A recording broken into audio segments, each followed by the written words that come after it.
Hi there guys, welcome to the channel. You're over the Architect and we are playing MotoGP 20 on the Xbox One. We are airing the Moto3 World Championship at the KymiRing Circuit in Finland, and this is a point scoring round. Stick around guys, you won't want to miss this one.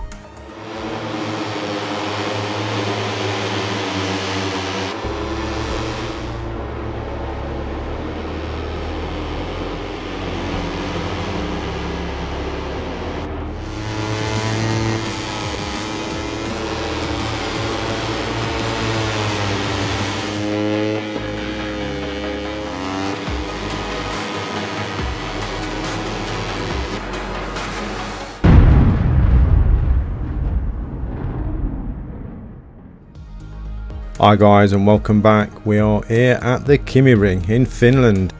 So looking back at the last episode where we was at Assen, we didn't fare that well. I think we finished 24th, 25th, something like that. It all went a bit pear-shaped towards the end of the race. We started incurring damage. So I thought, as we are here at the KymiRing, not raced this circuit before, we know that we needed some research points, so I added off at the end of last episode into free practice 1, 2 and 3. The nux of it is that got us into Q2, so we skipped Q1, so we start this episode in Q2, which is where we're going to head off to right now. Everything's ready for the second qualifying session. In a while, we'll see the 18 riders who qualified in the free practices and in the first qualifying session get on the track.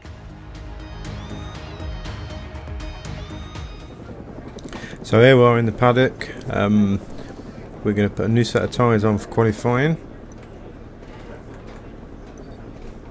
So we go down to track. No, not go down to track. We're not in the race yet.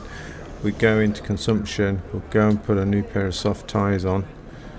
Save one for the race. In fact, we'll use these old ones for our first time out, just so we can save a spare set for the race. 5 laps of fuel.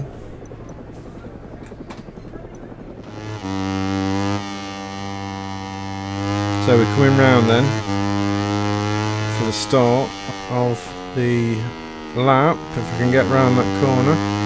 Okay, head down, less talking, one chance.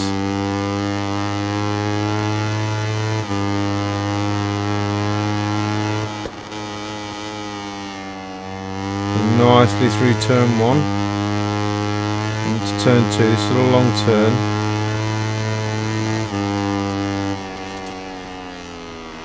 A little bit deep there, but we squared off the exit. I don't think they lost too much time there. Power mode 2, all the way down this long straight. Turn 7, into turn 8. This takes a wide line anyway, so you bring it back on this turn in turn 9. Come off the throttle as we exit out of turn 10. It's actually a really tricky circuit. There's lots of long turns that change direction and tighten up, I guess is what I meant. That's better. I think we're going to run out of fuel, we're not getting another lap, so we'll go back in the pits and see where we stand. 14th place at the moment, but let's just have a look at the times, because I know that in FP I was doing a 159, 158 at my best, so yeah, I've still got some room, so we'll refuel and go back out. Still room for improvement. In fact, what time do we need? So we're looking at I-159.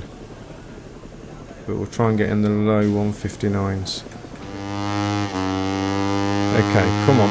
Here we go.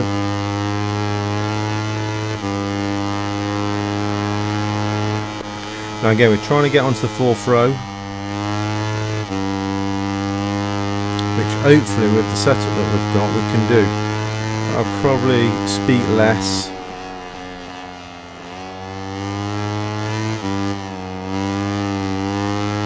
Look how long that straight is. You can't even see the end of it from here. It's absolutely huge. So you need some really tall gears. Spent a lot of time on the gearing as well. Hopefully we should be up in the first sector. It feels like we should be up. Yeah. Yeah, spent quite a lot of time over the weekend just working on a setup and the gearing. And I think we've got a really good setup. So I think over this race we can be fairly competitive, and I've got high expectations that we may just meet our objective in the race and actually come in the top 15. We've still got one lap in as well to go, so we've still got a good chance. Another chance, should I say. That's better. This is all feeling better. Let's try and get into that corner. Not too bad, a little bit wide. But what we got? 159.5. 9th. So one more go. I think that should be enough. 10th. Wonder how many more people are out on the track. We're actually up, so we will carry on.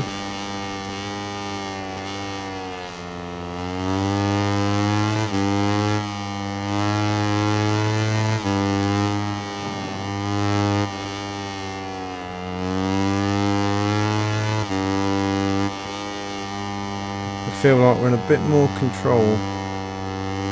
A little bit wide on that corner, turn 9. But we're up on a personal best, so we'll carry on.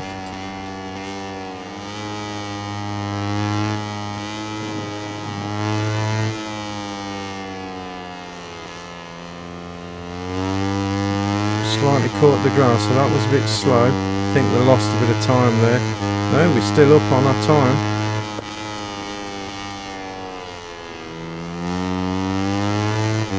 Got the cut back there. That's nice. If we can make this tight, let's get the drive out for the finish line. Yes. Come on, what we got? That's the end of the second and last qualifying session, and we can finally see the positions that await us in tomorrow's Grand Prix. 1:58.6. That's probably the best time I've done all weekend. Yeah, I got a good feeling about this one, guys. We definitely got some pace. Hello everyone from the KymiRing Circuit, where the finish round of the Moto3 Championship is about to start. As you can tell from the footage, we're broadcasting from the track. We're looking forward to great weather for the race. Okay guys, here we are then. So after that qualifying session and qualifying second, still can't believe that. We're going to check our consumption. We are going for soft tyres. That's our strategy for this race. And our fuel, we're going to add 2 more laps, because we've got a really long straight, as you've seen. So we've got a really long straight to contend with, and that's a perfect place. Perfect place for using a power map in 2. And this is it. I'm all anxious again now, because we can score some points here if we stay on the bike.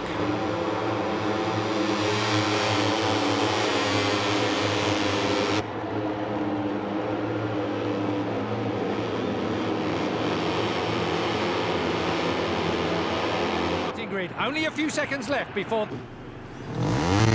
Okay then guys, let's hope we can get a good start. Red lights, the lights are out.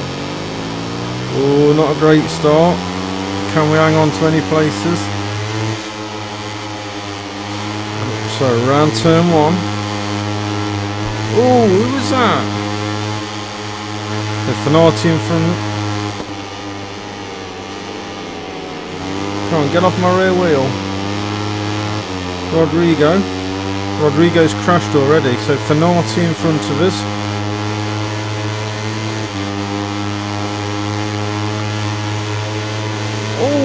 Where are they all coming from? You see where we're losing out, can't you?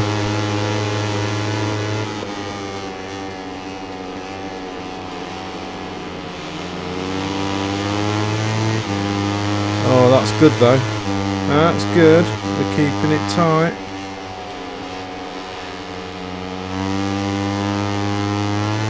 Let's get into a rhythm. Bit deep there.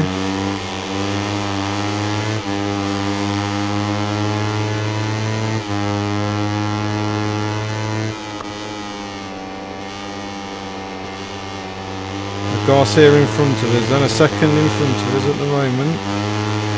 Come on, calm down a little bit.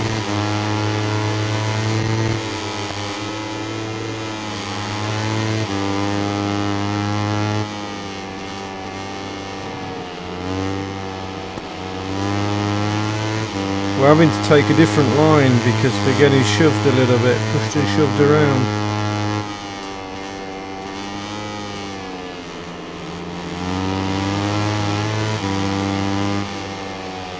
We're having our racing line stolen. Oh, Toba's crashed as well. I wonder what happened to him. So coming up for the first lap then. 1.5 seconds behind. I didn't quite catch who was in front of us, Garcia. 1.5 seconds. So we're creating a bit of a gap behind us, I think.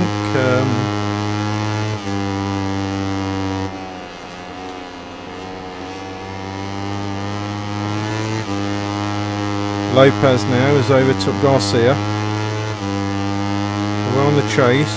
They're looking back of us. Vietti is behind us. So we've got a bit of a gap. We're currently 9th. So if we can hold this position.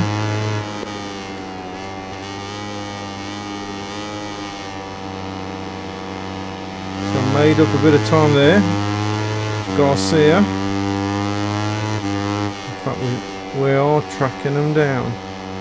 Slowly bringing them into our sights.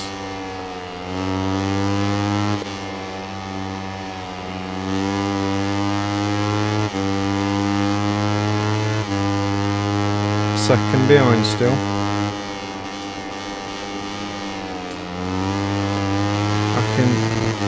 Is that Vietti behind us now? So he's caught us up. And maybe we've relaxed a little bit too much.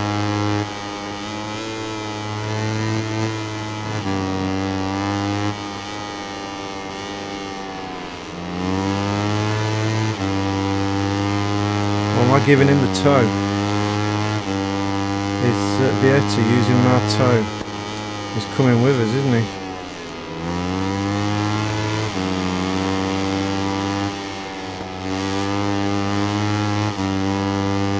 Is he starting to bring the gap down on Garcia?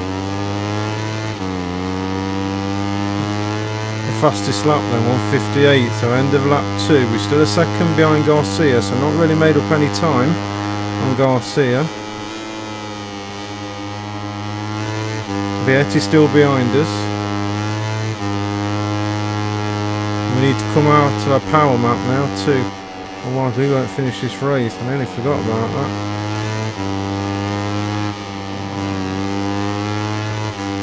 I'll do it after this straight. Come out of the power map and down to power map 1. See if we can hang on to this 9th position. We might have to go defensive. We're struggling to hang on to the back of Garcia. Still maintaining the second gap. Oh, he ran wide there though.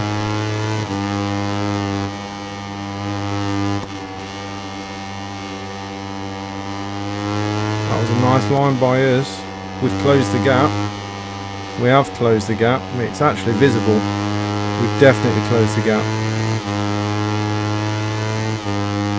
Still 9 seconds. 9 seconds. I mean 9/10. Oh, that was a mistake by me. Vietti's come through now.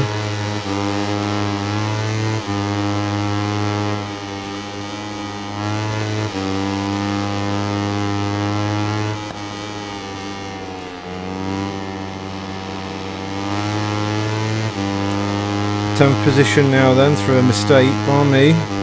Half a second now behind Vietti.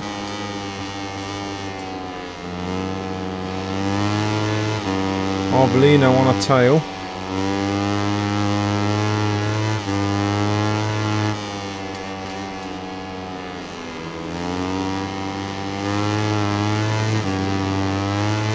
Power mode 2.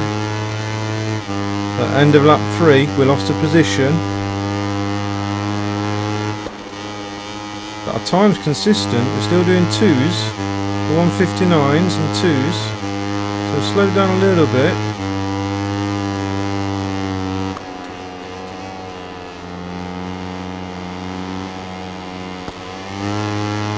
Nearly run wide there. So Vietti then in front. He's extending his gap over us. Salach behind us.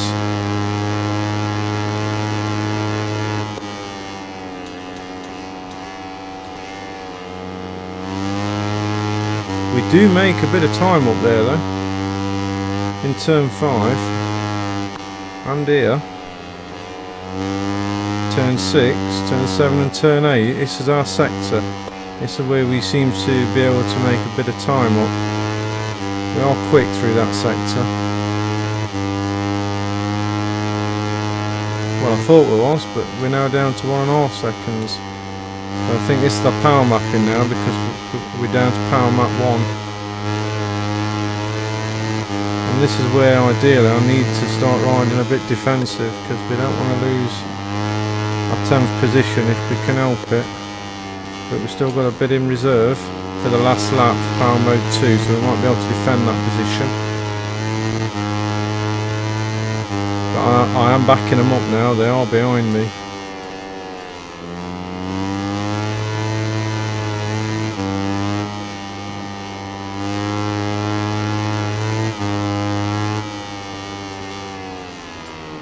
So coming round the last corner for lap 4, the end of lap 4, what's our time here? 1:59, so it's not too bad. So final lap then, power mode 2. We should be able to go all the way around here in power mode 2 to finish this lap and defend our 10th position.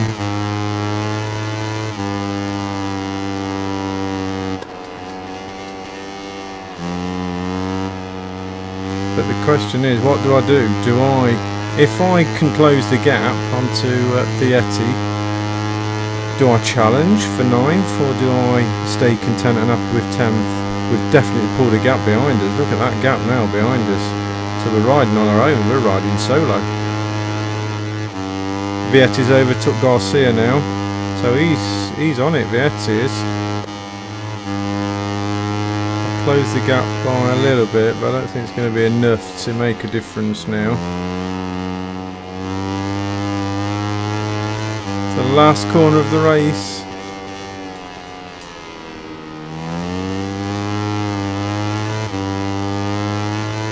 Tenth place, guys. 10th place in a 1:59.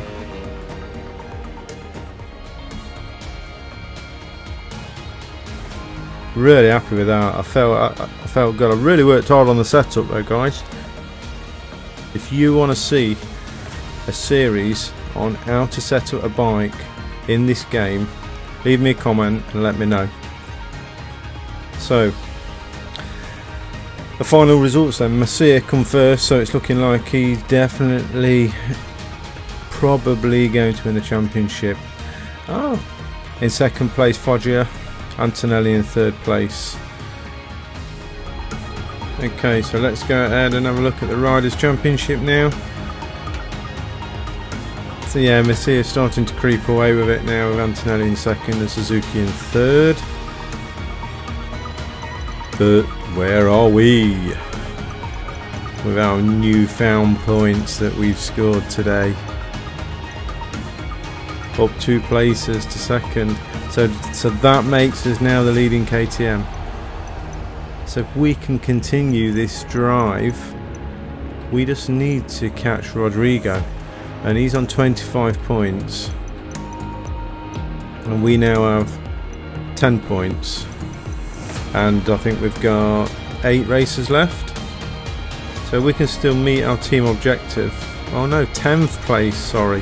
What an idiot.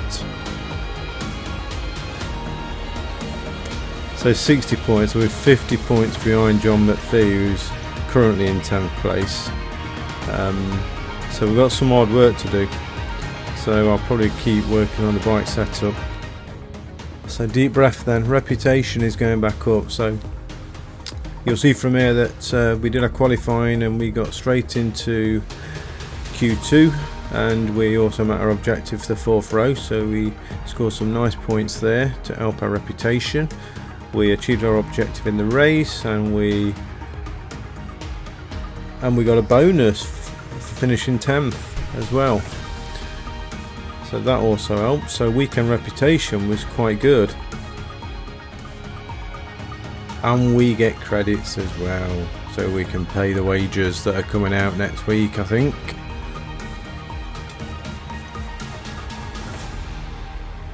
Yeah, so this is what I did in FP, in the FP sessions.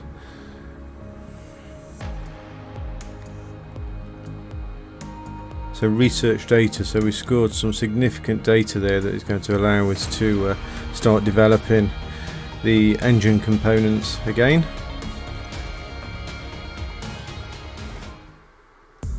And as we're here, we may as well go and take a look at the office stuff and see what we can do. So immediately we're going to go into research and data, because we know we've got the points now, we know we've got the research data now, so we can start to look at that. We've also completed a frame improvement as well, so that frame development is done. But let's go and remind ourselves what that looks like quickly. So frame development is just completed, so that has allowed us to reduce vibration, to improve our comfort and our feeling in the saddle, and better bend entry as well. So we've done that now, so that's good. We can now start our improvement on the torsional rigidity.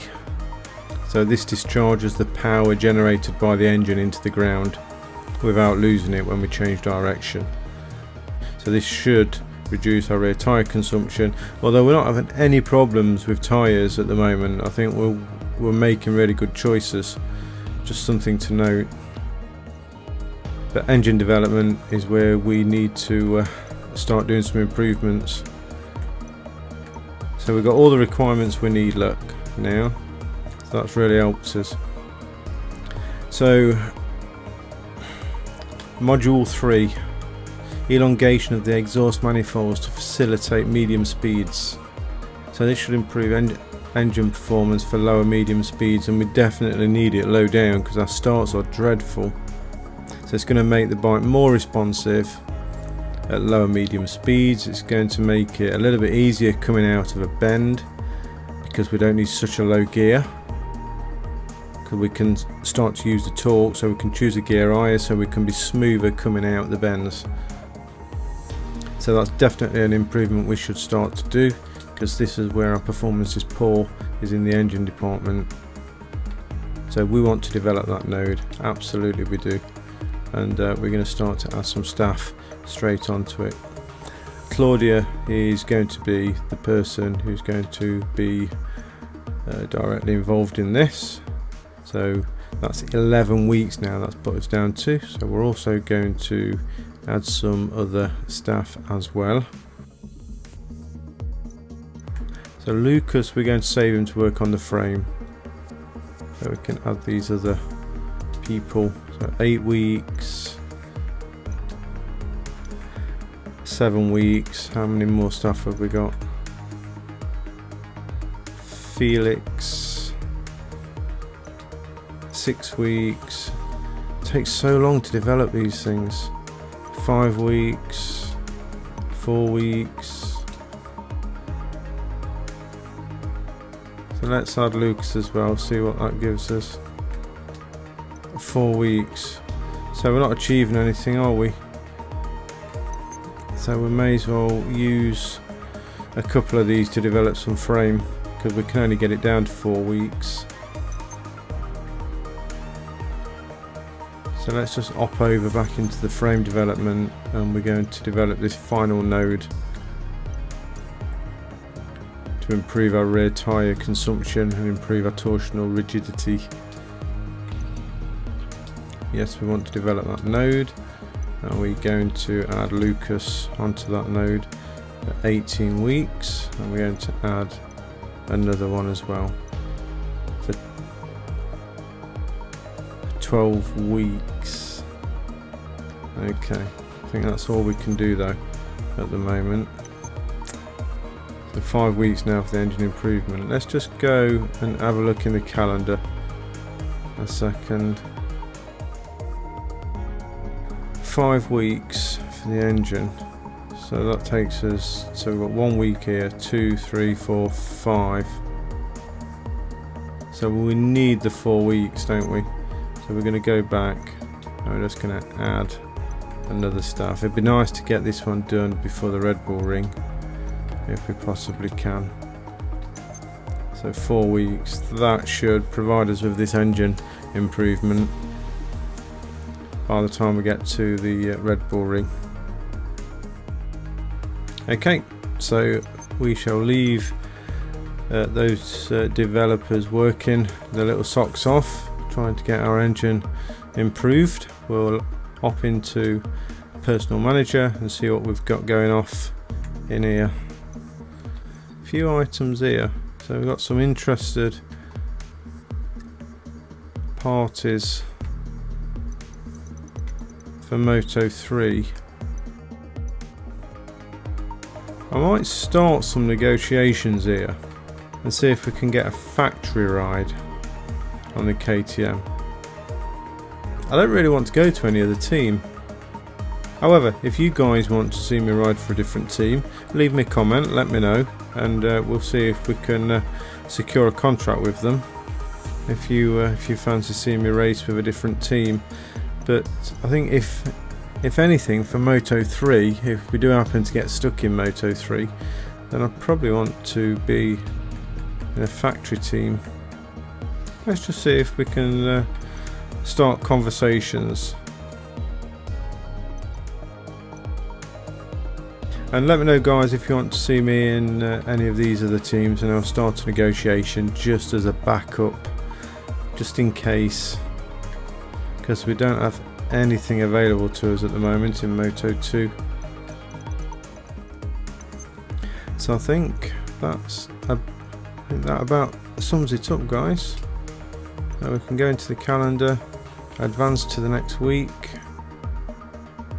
advance to the next week, and another week, which brings us into Brno. So this is where I'll be seeing you next, guys, at Brno in the Czech Republic. So I think that's a good place to leave this episode. Hope you've enjoyed this episode, guys. Please subscribe if you like what we're doing here. Share it with your mates. Give me a thumbs up, and I'll see you in the next race. And thanks for watching. Bye bye, guys. Hi from the circuit of Brno, where today marks the beginning of a long journey towards the Czech Republic Grand Prix. The atmosphere in pit lane is already really fired up. The first round of free practice is about to begin, and mechanics are performing the final checks on the bikes before the riders get on track. At the moment, the track is covered with thick banks of clouds, but the weather forecasts for this session seem to rule out the risk of rain.